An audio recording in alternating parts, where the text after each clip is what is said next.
저는 10분만 하면 됩니다. 강의를 짧게 하는 것을 전문으로 하고 있기 때문에 PPT 준비 안 해도 제가 제 소개를 좀 하고 시작하겠습니다. 앞으로 저를 목사라고 부르지 마시고 의장이라고 부르십시오. 저는 이제 이현주 의원 그 보궐선거 때 시장 앞에 계신 우리 윤상일 대표랑 같이 후원회를 조직하고 꾸렸던 사람입니다. 그때 썼던 책이 부산 독립선언이라는 책인데 그 책의 주 내용이 뭐냐? 바로 다백 밤바다에 1000만 평의 해상 신도시를 만들자였습니다. 그래서 그 아이디어와 책을 제가 썼기 때문에 그 아이디어를 그대로 이어받아서 우리 사을에 가장 적합한 미래 천사진이 바로 뭡니까? 다백 밤바다에 가득 신도시와 연결되는 해상 신도시를 1000만 평을 매립이 아닙니다. 부유식으로 플로팅 공법이라고 해요. 부유식으로 부유식이라는 게 뭐냐? 여러분 아시다시피 시추선을 보면 바다 위에 떠 있죠. 그런데 태풍이 불어도 내려가지 않습니다. 그 이유가 뭐냐? 바람이 잔뜩 든 탱크 위에 고박을 하고 밑에 지하에 땅에다가 앵카를 박아서 흔들리지 않는데 얼마든지 그렇게 1000만 평을 만들 수 있고 그 기술을 우리 바로 부산에 있는 부경대가 기술을 가지고 있습니다. 그래서 저는 이제 앞으로 부산 해상 신도시와 또 그 앞에 한진중공업자리에다가 뭔가 큰 일을 벌이려고 정말 거대한 핵책을 하고 있기 때문에 목사라고 부르지 마십시오. 기밀이 새나갑니다. 그래서 제가 목사라는 소리를 안 듣고 정치를 하기 위해서 세종에서 큰 목회를 하다가 후배한테 다 넘기고 세종 미래전략 포럼이라는 활동으로 지금까지 활동했고 이 시기대 때는 세종시 갑 예비후보로 나왔다가 한동훈이한테 팽을 당해서 경선에서 나가지도 못하고 돈만 잔뜩 쓰고 안 되겠다, 내 고향 부산으로 가자 그러면서 지금 마음속으로 생각하는 중에 우리 나영수 목사님, 윤상희 대표, 또 우리 최태열 이런 분들이 그러면 4월 조기 때 어차피 쫓겨나갈 놈이니까 우리 한 목사님 나오셔서 한번 어떻게 했느냐. 그래서 제가 오늘 여러분의 인사를 드리러 내려오자 잘 부탁드립니다.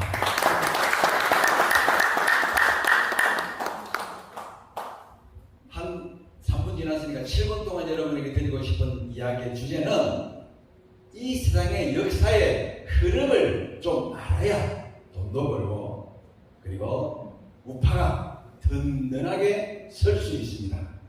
이 뭐냐? 세상의 역사는 크게 4가지로 변해가고 있습니다. 첫 번째는 따라합시다. A 모르는 사람 없죠? 따라합시다. A 아미가 뭐냐면 군대. 이 세상의 인류 역사를 선사시대 또고 역사시대를 4000년으로 봅니다. 4000년 역사 속에 거의 3800년이 무슨 시대요? 전쟁의 시대, 아미의 시대, A의 시대였습니다. 무슨 얘기냐? 부자가 되는 나라가 되려면 약한 나라에 쳐들어가서 그 사람들을 노예로 삼아서 자기들은 귀족이 되고 포로들을 데리고 노예로 삼아서 경제활동을 일으키는 시대를 바로 무슨 시대라고 한다고요? 아미, 전쟁의 시대, 힘의 시대를 말하는 것입니다. 그게 몇 년 동안 된다고요? 거의 3600에서 3800년 동안. 그래서 우리가 옛날 유적지를 다 보면 전부 뭐가 나옵니까? 성터가 나와요. 그렇죠? 왜 그랬습니까? 부족이 1000명쯤 모여 사는 마을도 이웃 주민들의 침략을 막으려고 토성을 샀든지 성을 쌓아서 그 안에서 부들부들 떨면서 생활하는 거예요. 그래서 조그마한 나라가 다른 나라를 잡아먹고 조금 커지면 그 옆에 나라를 잡아먹고 해서 그렇게 제국이 된 역사가 바로 아미의 시대였다는 것입니다. 근데 이게 언제 바뀝니까? 바로 대항 1600년 대항해 시대가 되면서, 대항해 아시죠? 콜럼버스가 신대륙을 발견하면서부터 야, 유럽에서만 그런 게 아니라 한번 나가보면 미개한 종족들이 많을 테니까 그 미개한 종족을 잡아먹자 이래가지고 식민지의 시대, 대항해 시대, 이때를 무역의 시대라고 말합니다. 그래서 비즈니스의 시대, B의 시대가 오는 것입니다. 쉽죠? A는 뭐라고요? 아니 B는 비즈니스, 무역을 통한 비즈니스의 시대가 한 200~300년 진행이 되는 거예요. 이때 제일 돈을 많이 번 나라가 어딘지 아세요? 스페인, 네덜란드, 영국 해상 국가들이었습니다. 그렇죠? 근데 그 시대도 바로 시의 시대가 오면서 공짜를 못해요. 시의 시대는 뭔지 아십니까? 따라합시다. 캐피탈리즘. 뭔 말이에요? 자본주의. 자본주의가 온 거예요. 자본주의 시대가 오니까 전에는 힘센 사람들이 배를 끌고 나가서 다른 나라를 정복했는데 금융가들이 선원들을 고용해서 선원들에게 보너스를 주면서 저 남미나 신대륙 가서 금을 많이 가놓으면 반씩 나눠 먹자. 그 자본을 가진 사람이 선원들을 고용하고 자본을 가진 사람들이 아이디어를 가진 사람들을 고용해서 회사를 만들고 산업을 일으키는 거예요. 이건 무슨 시대라고요? 자본주의 시대. 그럼 지금 무슨 시대일까요?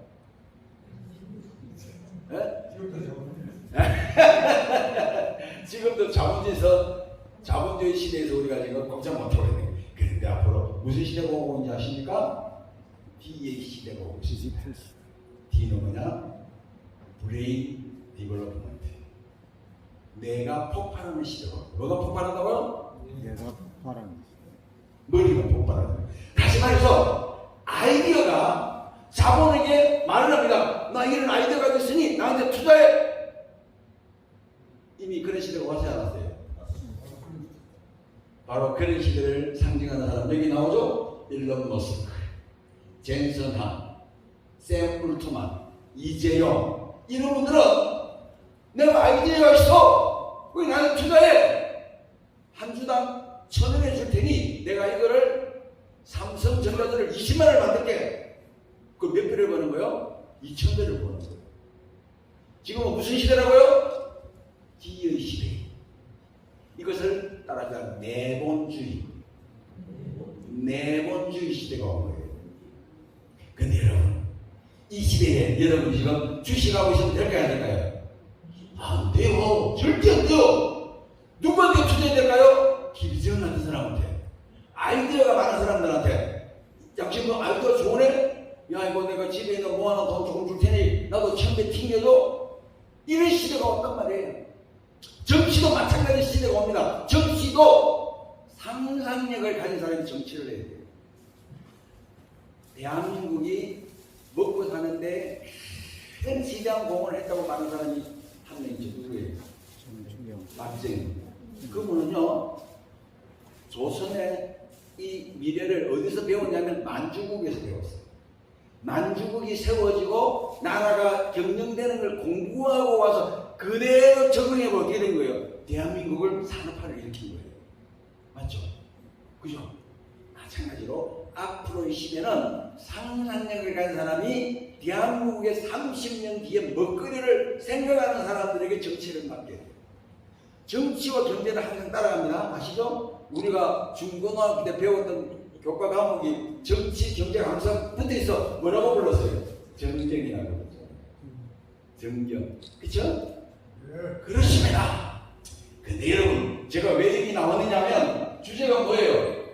이 세대 전쟁 안에서의 종교의 역할이 뭐냐? 이런 자본주의 시대와 내본주의 시대를 만든 그 핵심적인 사상이 어디서 왔느냐? 그건 잠깐 말씀드리고 마치겠습니다.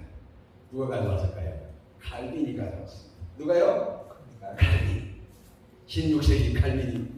루터에 이어서 저 천주교회는 자본을 무시하고 농노 제도를 고착화시키고 우상화를 고착하고 저것은 성경에도 없는 절대적인 정치다. 이것은 성경 없는 것이다. 우리는 성경에 입각해서 새로운 정치 체계와 경제 체계를 세워야 된다고 새로운 체제를 발표한 것이 단순히 개신교를 만든 것만이 아니었습니다. 왜요?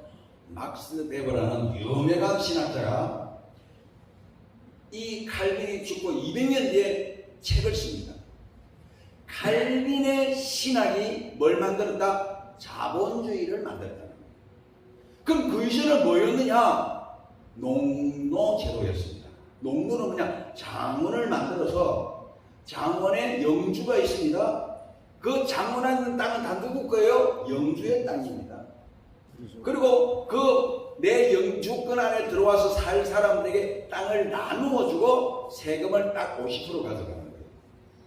그러면 이 영주는 뭘 하느냐? 기사들을 모집해서 기사들에게 장원을 지키도록 무기를 주고 먹을 것을 주고 그리고 왕에게 세금을 바치면서 국가가 위기에 처했을 때 영주들이 기사들을 동원해서 전쟁에 참여하는 체제로 몇 년간 1300년이 흘렀습니다.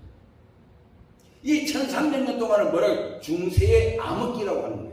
맞죠? 그 중세의 암흑기를 깬 사람이 누굽니까? 바로 칼빈이라는 거예요. 칼빈은 뭘 주장했느냐? 우리는 모든 사람은 신학자와 성직자만이 하나님의 부르심을 콜링, 소명을 받은 사람이 아니라 한 사람 시민 하나하나가 더 뭐예요? 소명을 가지고 하나님이 특별하게 사람을 태어나게 할 때는 할 일을 주시고 꿈을 주시고 희망을 주셔서 보내셨다는 이 소명주의를 최초로 말한 사람이 누굽니까? 칼빈이에요. 그래서 저 밑에서 구두를 닦는 사람도 마구간을 치우는 사람도 다 누가 직업을 줬다는 사상을 가지는 거예요? 신이 내게 직업을 줬다는 이 놀라운 콜링 사상, 소명 사상을 주면서 뭘 강조하느냐? 이제부터는 사유재산을 가지라. 아니 농노시대에 사유재산이 없어요. 우리 조선시대만 해도 없었어요. 그죠? 그런데 사유재산을 생겨요. 그럼 재산이 생기면 내가 먹고 쓸 만큼 남으면 어떻게 할 수 있어요? 좀 빌려줄 수 있잖아요. 그때 이자를 받아도 된다. 대부업을 허락해 줍니다. 왜? 중세 1300년 동안은 이자를 받는 것은 제약시에서 벌을 줬어요. 그래서 여러분 잘 아는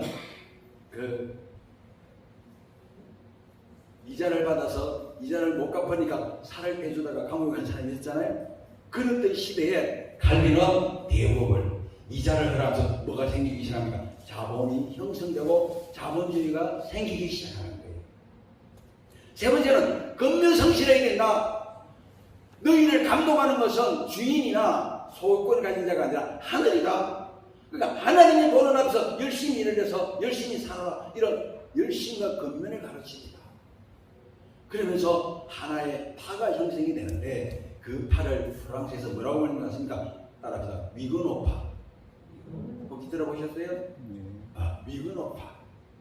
위그노파는 뭐냐? 칼빈주의 신치에서 그래 나는 시계를 만들 줄 알고 시계를 고칠 줄 알아. 나는 시계 장인인데 이거 하나님이 나한테 주신 소명이야. 그 시계를 만드는 기술자들이 위그노파 안에서 생깁니다. 자, 시계를 만들려면 금속 가공은 발달돼. 대장간이나 처음에는 아이고 나는 평생 대장간장이나 해먹어야 되는데 아니에요. 하나님이 주신 직업이야. 근데 이게 더 발전되니까 뭐가 이렇게 있는 산업혁명을 일으켜. 산업혁명을 일으켜. 그렇게 많은 크리스찬종의 칼빈파들이 위그노파가 되니까 이 프랑스에서 놀라가지고 이 위그노파들을 핍박하기 시작합니다. 그래서 이 사람들이 전 세계로 도망을 갑니다. 네덜란드에 가서는요, 네덜란드의 산업과 보험을 일으킵니다. 영국으로 가서는요, 산업혁명을 일으킵니다. 스위스로 도망간 사람은 뭘 했을까요? 시계를 만들기 시작합니다. 제가 여러분 아시는 건 아시는데 제가 좀 끼고 있는 시계가 좀 비싼 겁니다. 이거 어디서 만든가요? 스위스. 이 나라는 인구도 얼마 안 되는데 전 세계에서 돈을 다 걷어와요. 스위스 은행하면 다 알아주잖아요. 야, 이 다 어디서 온 거예요? 바로 기독교의 자유사상, 건전한 자본사상, 그리고 건면한 성실한 사상을 만든 이 체제가 바로 뭐예요? 기독교 체제라는 거죠. 이 기독교 체제에서 이 세상이 지금 남녀가 평등하고 여성도 참정권을 얻고 자유민주주의 투표를 하고 이 모든 것이 정착된 지가 이제 몇 년 된 거예요? 100년밖에 안 됐어요. 1960년까지만 해도 미국은요, 여자에게 참정권을 안 주고 흑인에게도 참정권을 안 줬어요. 아시잖아요. 그래서 마틴 루터 킹이 흑인에게 참정권을 달라고 일으켰던 얘기가 바로 뭐예요? 미국의 그 유명한 로드킹 사건 아닙니까? 예? 이제 100년 된 사건이에요. 그런데 여기에 슬며시 끼어들어서 엘리트주의는 결국 무슨 주의인 줄 아세요? 귀족주의입니다. 뭔 소리야? 일반 대중은 개돼지요. 알면 뭘 알아? 우리같이 똑똑하고 서울대 나오고 법대 나오고 공부 잘하는 데가 다스리가 돼. 투표하는 사람이 결정하는 게 아니야. 개표하는 사람이 결정하는 거야. 이런 잘못된 사상을 가지고 있는 인간들. 그들은 지금 나름 민주주의라고 외치지만 결국에는 우리를 뭐로 만드는 거예요? 다시 노예로 만들면서 영원히 우리끼리 정권을 잡고 권력을 쥐어야 돼. 그냥 너희들은 시키는 대로 하면 돼. 이런 식으로 만들어가는 사상이 전 세계에 보편화되어 있는데 그것이 침투에 들어오는 방법이 무슨 주의라고 배웠어요? PC주의. 정치적 올바름. 한마디로 정치적 올바른 말은 가장 쉽게 하면 뭐냐면 인민재판입니다. 인민재판. 10명이 떠들면 법은 소용없는 거야. 1000명이 떠들면 그게 법인 거야. 그래서 자꾸 위원회를 만드는 거예요. 자, 그래서 이 체제를 뛰어넘는 시대가 앞으로인데 무슨 시대라고요? 바로 뇌혁명 시대가 와야 됩니다. 브레인이즘. 다시 말해서 특출한 아이디어와 기술과 모방할 수 없는 이 위대한 이론을 가지고 분을 창출할 수 있는 어떤 지도자가 나와서 그를 통해서 다시 한번 뭐요? 새로운 부의 혁명이 일어날 수 있는 마지막 기회가 왔기 때문에 저는 여러분에게 이러한 정치인을 찾고 많습니다. 정치를 잘해야 되지만 싸움도 잘해야 되지만 상상력을 가지고 국가를 먹여 살리고 민족을 먹여 살릴 수 있는 그런 아이디어를 가진 사람을 발굴해서 그들에게 일을 주고 획기적인 변화를 일으키는 것이 앞으로 우리에게 다가온 우리에게 주어진 거룩한 숙제요 사명이라는 것을 여러분 꼭 기억해 주기를 바라면서 아쉽지만 여기서 마치겠습니다. 감사합니다.